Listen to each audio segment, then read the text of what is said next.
Les seniors, une opportunité pour la France, 20 propositions pour la saisir.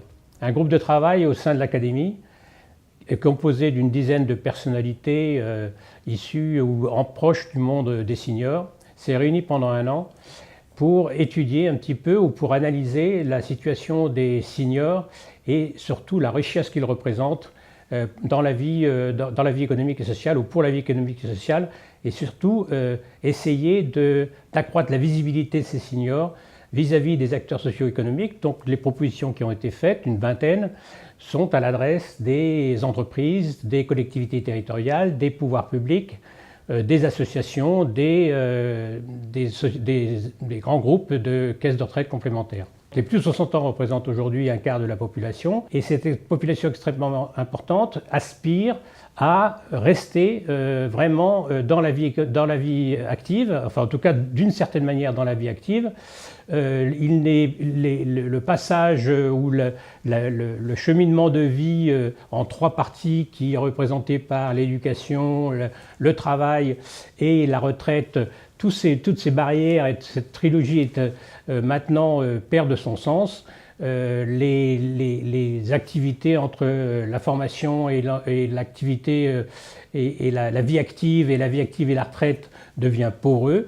Donc les passages entre les différentes étapes deviennent plus flous qu'avant. Les acteurs, les seniors, à partir d'une 55 ans, qu'ils soient à la retraite ou qu'ils soient encore actifs, aspirent à rester dans le monde actif. Ils ont une capacité à être acteurs du changement. Ils veulent continuer à apporter leur contribution. Souvent, on les a catalogués comme étant, comme souvent, dès qu'on parle des seniors, en fait, c'est souvent un schéma qui est soit la dépendance, donc un coût pour la société, et la dépendance ne représente qu'une infime minorité de ces seniors, ou alors ce sont des grands consommateurs, mais des consommateurs de loisirs, et des émissions de télévision montrent les seniors, les retraités sur leur bateau ou en croisière, ce qui n'est pas le fondamental du senior, du jeune retraité, ou de celui qui va prendre sa retraite dans les prochaines années. Il veut rester maître de son temps, c'est sûr, mais il veut aussi participer à la vie active et cette importance qu'il donne à se rendre utile, à cette notion de give back anglo-saxon, c'est de rendre à la société ce qu'il a reçu pendant sa vie active, donner du sens, donner de l'utilité à sa retraite, est extrêmement important, et c'est cette volonté d'être partie prenante et d'être acteur de changement et de continuer à imprégner la vie active et sociale que l'on voulait soulever et que l'on voulait rendre plus visible dans ce groupe de travail, et surtout alerter ou du moins sensibiliser les acteurs socio-économiques à tenir compte de cette richesse qu'ils ont en face d'eux avec ce monde des seniors. Une première série de propositions a été faite dans le cadre de la conception générale de cette catégorie des seniors, et je peux en citer deux. D'abord, c'est important, c'est de donner un nom à ces seniors. Aujourd'hui, les seniors, on en parle à partir de 55 ans dans l'entreprise, ou 45 ans même, jusqu'à 85 ans, là où on commence à avoir des ennuis de santé. On a 40 années là. Il faudrait pouvoir définir et nommer cette catégorie de seniors qui se dit actif, donc actif autrement, actif du temps choisi, par exemple. Mais il faudrait trouver un nom.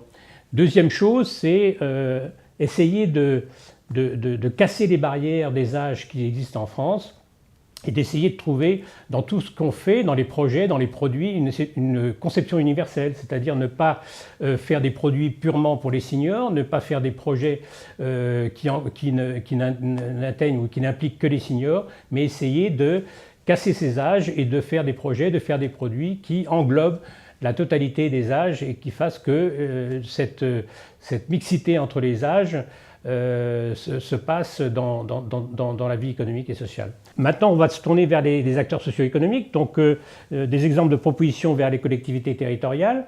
Là, on peut en citer 2 ou 3. Par exemple, intégrer les seniors dans la construction du territoire. Souvent, on propose dans les collectivités territoriales, vous allez sur les sites des mairies, on propose des choses pour les seniors, mais qui sont purement des choses dans le domaine de l'habitat, dans le domaine du social, dans le domaine du bien-être, mais on n'a pas ces propositions qui tournent autour de l'activité des seniors.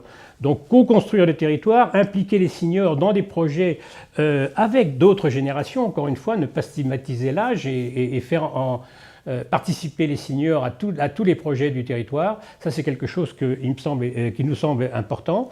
Intégrer les seniors aussi dans la proposition que l'on peut faire de toutes les activités qui sont disponibles auprès des seniors, qu'elles soient rémunérées ou non rémunérées. Ne pas oublier que les seniors peuvent avoir des activités rémunérées, l'auto-entrepreneur, la création de sociétés, l'économie collaborative. Tout ceci pourrait être disponible auprès des seniors et auprès de toute la population d'un territoire, d'un arrondissement dans une grande ville ou d'une commune dans une ville moyenne. Les propositions envers le monde des entreprises, on a plusieurs propositions qui sont faites.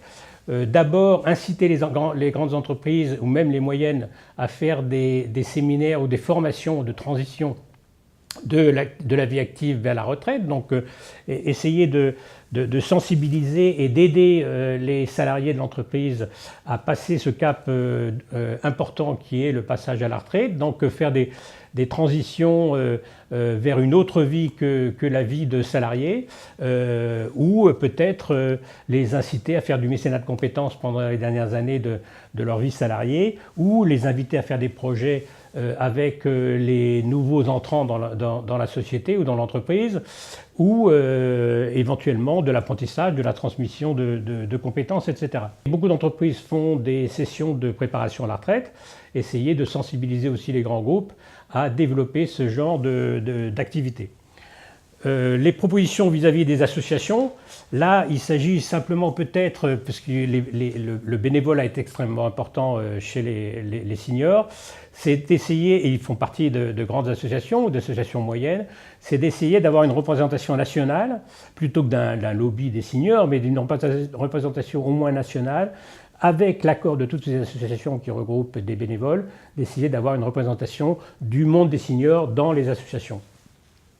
On pourrait aussi demander aux associations de proposer du bénévolat, mais bénévolat un petit peu en tenant compte du fait que les seniors ont un temps, ils veulent choisir le temps qu'ils consacrent à leur activité, donc leur proposer peut-être du bénévolat un peu à la carte, du bénévolat qui soit plutôt sur des projets plutôt qu'un bénévolat de long terme.